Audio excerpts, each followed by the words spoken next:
According to the Centers for Disease Control and Prevention, 1/3 of health departments in our country neither regulate, inspect, nor license public pools. And even for those who do, many of them lack the necessary enforcement tools to penalize pool operators who don't follow regulations, short of a lawsuit, which is exactly the case in Jefferson County.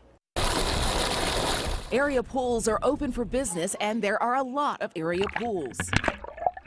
At least 500 pools here in Jefferson County. Public health engineer Brian Dubrow is in charge of inspecting those pools for Jefferson County.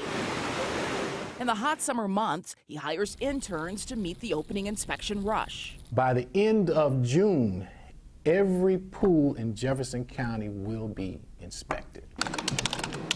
According to the CDC, 1 in 8 public pools across the United States closed immediately on routine inspections because of critical health and safety problems.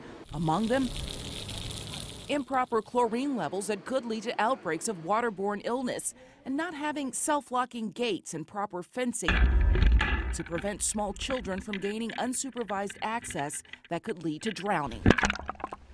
If a critical item is observed that is not as it should be, then that causes for a pool closure until that can be corrected. On rare occasions, the health department will post a sign to that effect. When you put that sign up and everybody sees it, that is saying, hey, something is not right. And therefore the patrons start asking questions.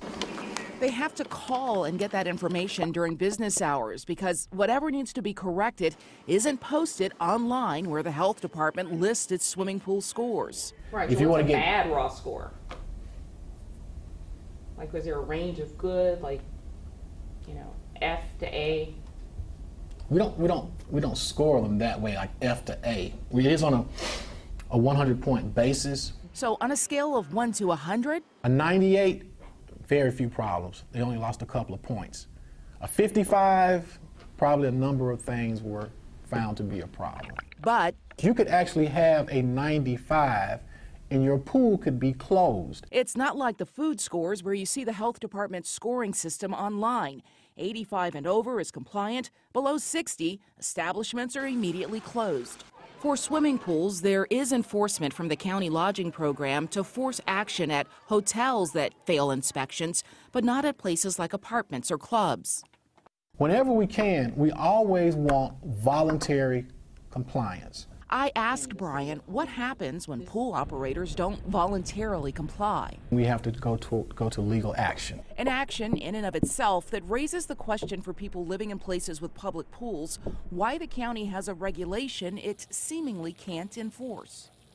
The health department told me they've inspected 521 pools so far this year. Coming up tonight at 10, the tragedy that forced one woman to file a lawsuit over a pool her attorney says was not safe.